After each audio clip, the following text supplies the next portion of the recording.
The insistent buzz of my phone shattered the morning peace of Willow Creek Reserve. "How dare you trespass on my property?" I screamed, my blood boiling.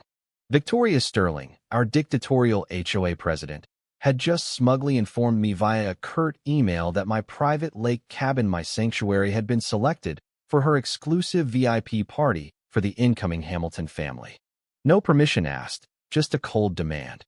Comply or face manufactured violations that will cost you thousands. Thinly veiled threats of massive fines if I refused.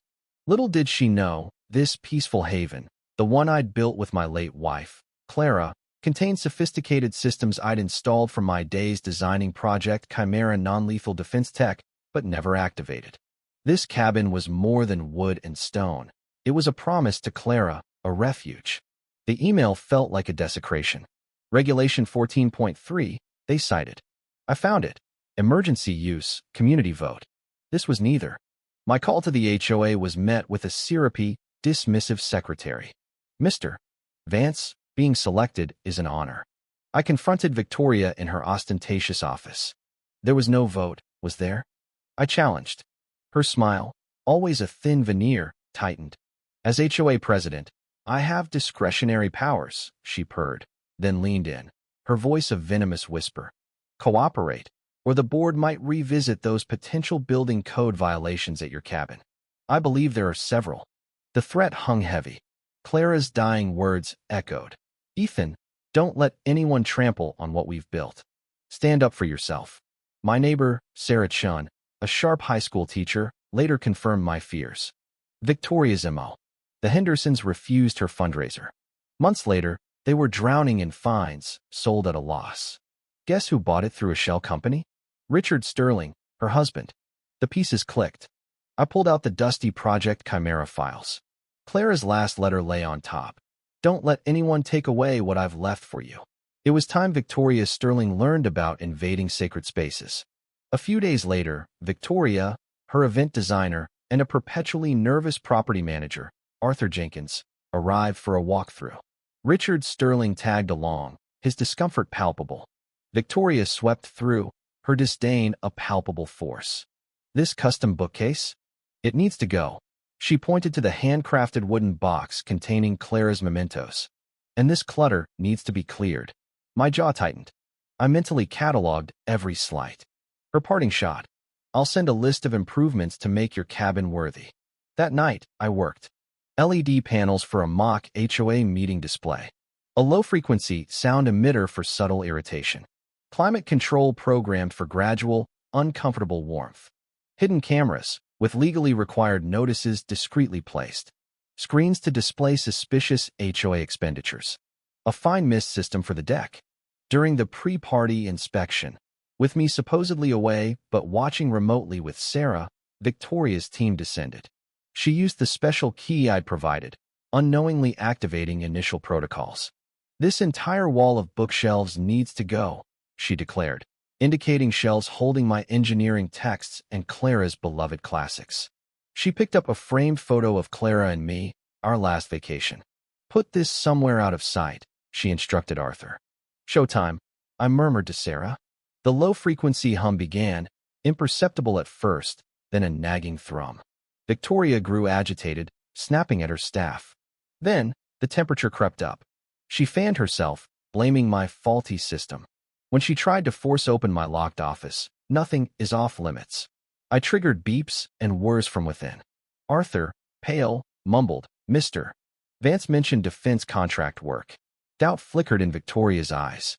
As they left, Arthur accidentally dropped a folder. HOA financial records, clearly showing falsified meeting minutes and questionable expenses. The smoking gun. The day of the party dawned bright. From Sarah's, we watched the Hamiltons arrive polished, old money, a stark contrast to Victoria's ostentatious display. "Isn't this view spectacular?" Victoria gushed to Elizabeth Hamilton. I selected this location specifically. The temperature began its ascent. Guests fanned themselves.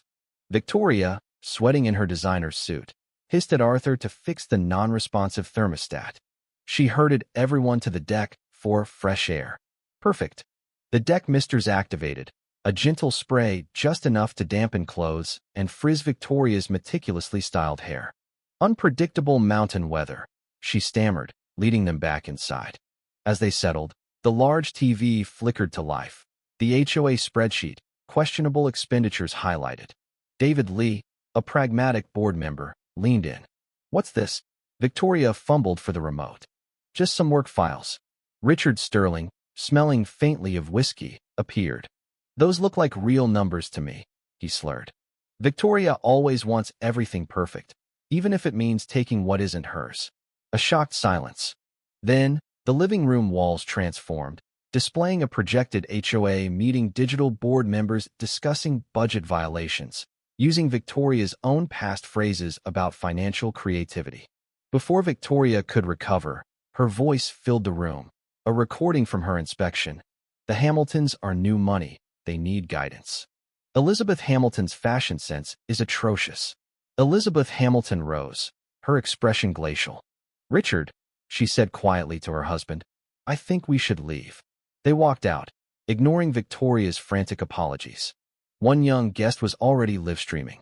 "This is going viral." Victoria, desperate, tried to salvage the dinner. As she began a toast, the dining room screen displayed Private Property Surveillance Systems Active PR Colorado State Law. Then, footage rolled. Victoria's team carelessly handling my belongings, her voice instructing Arthur to hide Clara's photo, her derisive comments about my bookshelves. Arthur Jenkins finally broke. "She does this all the time. Uses HOA authority last year, community funds to hire a PI. On new residents." Richard Sterling confirmed. "Deborah keeps files on all of you." The room erupted. David Lee called for an emergency audit. Victoria shrieked. "This is the thanks I get? It's that ungrateful cabin owner." As she pointed wildly, the water system activated again, a concentrated fine mist drenching her. Her designer outfit ruined, makeup streaming, she was a sputtering, dripping caricature of her former self. The remaining guests fled. David Lee announced, "I've received an email from Ethan Vance with evidence that the meeting minutes authorizing this event were falsified. There are serious questions about financial improprieties." Richard Sterling looked at his wife, his voice heavy with years of resentment. "It's over, Deborah. You just wanted to be accepted, but you chose the wrong way." The next morning, Victoria, flanked by security, served me an eviction notice for malicious sabotage. I calmly invited her in. On my main display, I showed her the evidence, the falsified minutes, videos of her threats, the footage of her team with Clara's mementos. "These were my late wife's," I said, my voice hard. For a fleeting moment, shame crossed her face. Richard finally spoke. "I helped Arthur gather those documents he left for you." Just then, David Lee arrived with other board members and, surprisingly, Elizabeth Hamilton. "Deborah," David said, handing her a document, "by unanimous vote, you've been removed as president, pending investigation." Elizabeth Hamilton announced, "I've decided to join the board. It's time for change at Willow Creek." Victoria's carefully constructed world crumbled. "I just wanted to be respected," she whispered, tears finally breaking through. Weeks later, Willow Creek was healing. The HOA, under new leadership, apologized and compensated me. Victoria and Richard left town. My cabin was a sanctuary once more. I dismantled the traps, mostly. One evening, an email arrived. A homeowner from another community, desperate to deal with their own tyrannical HOA president, had heard a podcast about advanced technology in a lake cabin in Colorado. I smiled. Perhaps Project Chimera still had a purpose.